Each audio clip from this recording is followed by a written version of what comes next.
I used to look at her and say after I left, God, I wish I could do what she does.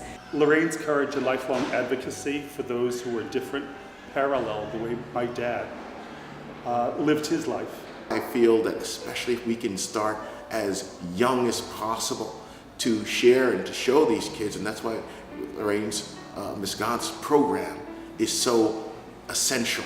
It's an important time in their lives to instill in them the values to accept others for what they are and who they are. The program itself has a content that was very important, but the procedure and the methodology that Mrs. Gaunt and the program employed was valuable on many other fronts. I'm Laraine Gaunt, creator and director of It's Okay to Be Different.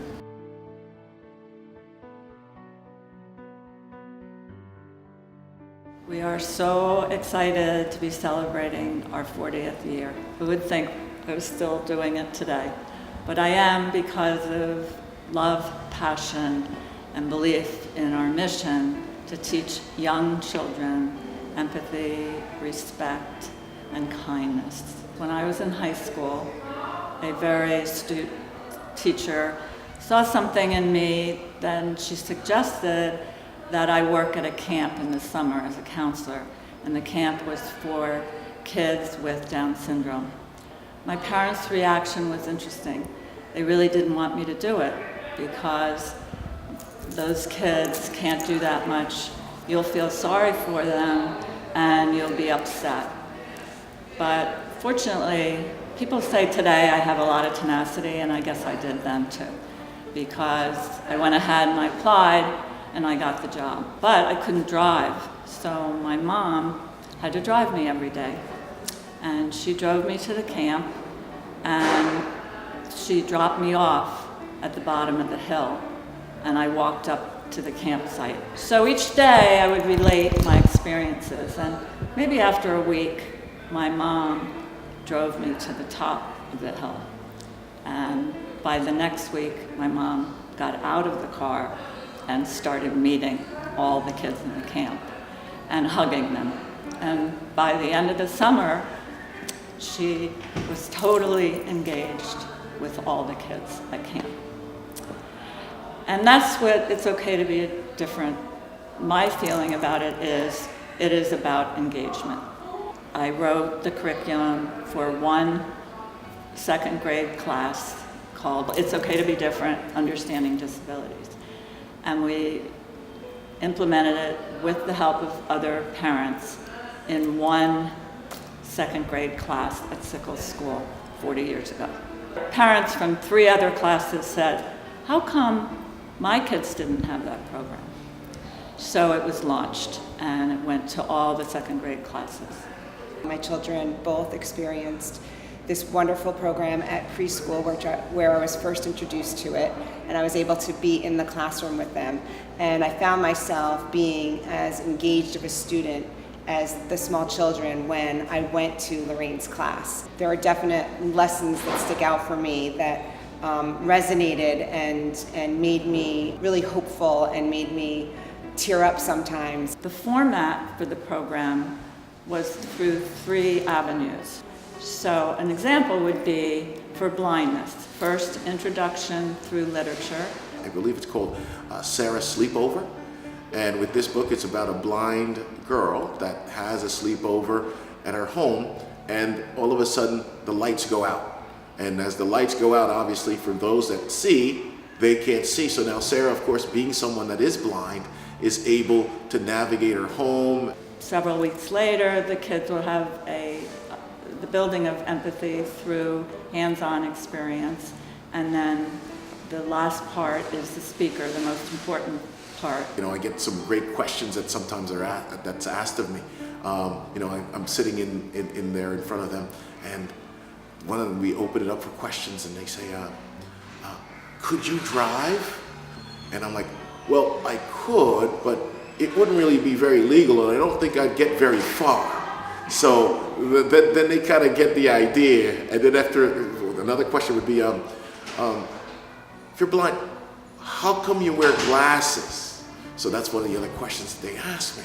So I said, you know what, you could take off the glasses And then after they were like amazed at, wow, you know, your eyes are just like mine, or you're looking at me, or whatever the case is. So they said, why are you wearing glasses? I said, because, you know, I like to look cool, so I put the glasses on. Now we know that that person, because of going through this program, is obviously very aware that not because the person looks a little different or has to do things a little differently, but they understand that that is truly a person that can truly contribute. I moved to Navesink School, also in Middletown, and fortunately worked for an incredible educational leader, Chris Halpin. So Laraine came over to Navesink School, and we established a special education program.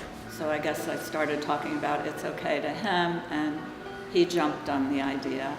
That combination of things was so impressive to me, that the teachers working together, working with parents, friends coming in, presenting.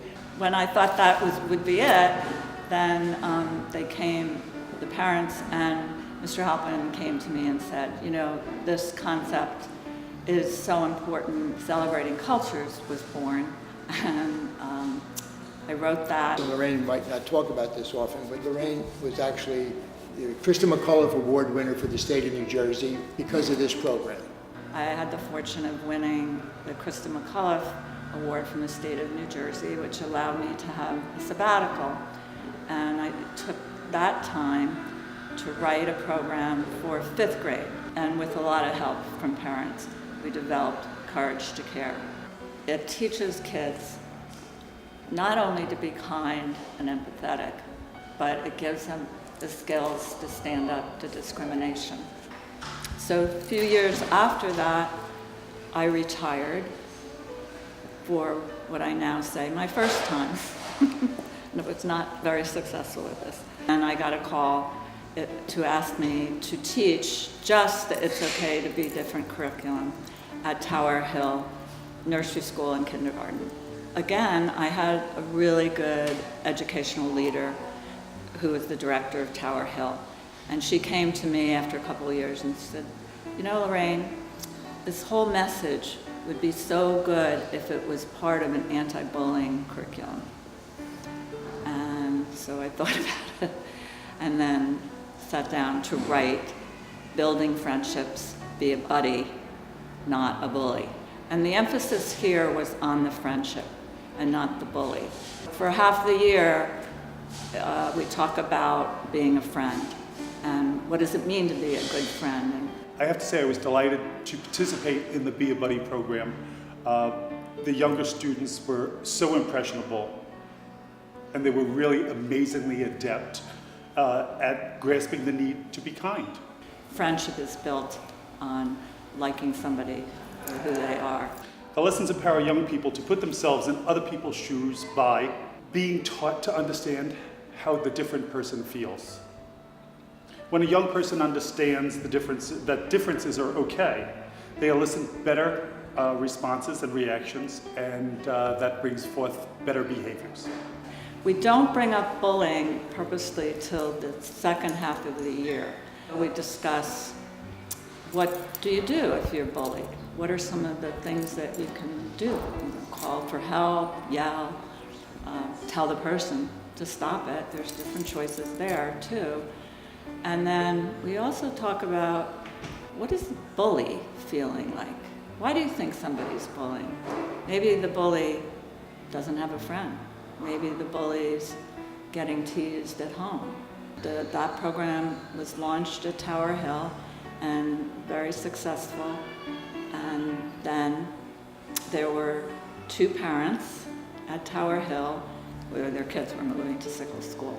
They wanted It's Okay to Be Different at Sickle School.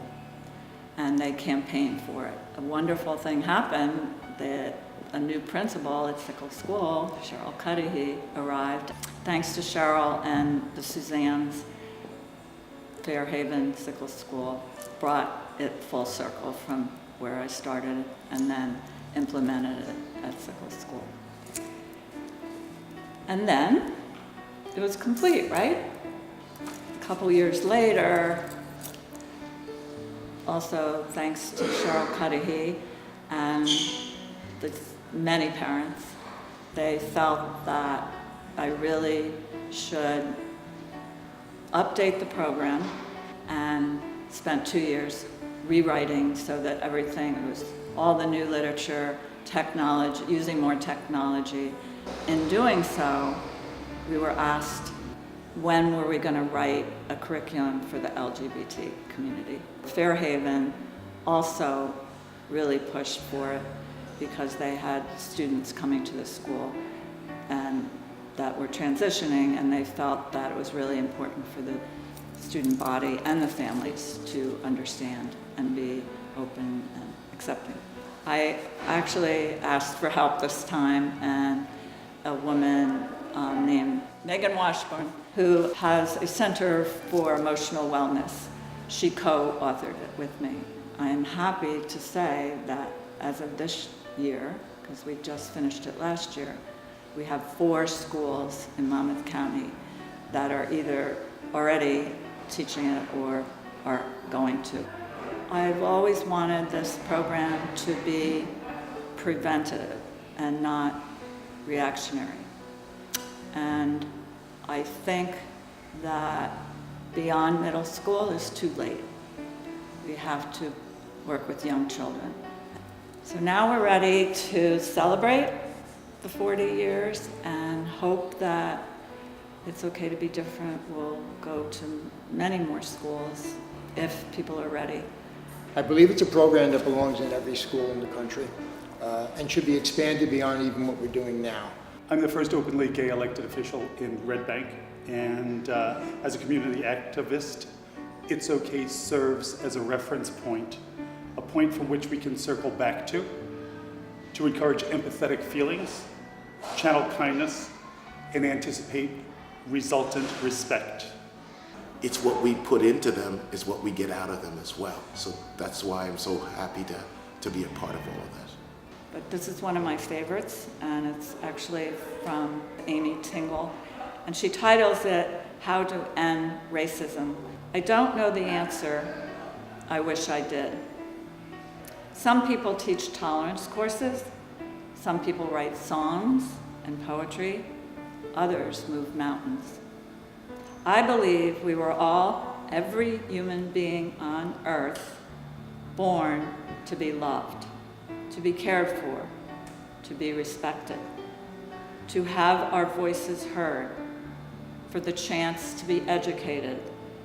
We were born with the desire to be cherished and loved so much that someone bakes us a cake each year on that very same day to honor the moment we came into the world filled with delirious hope.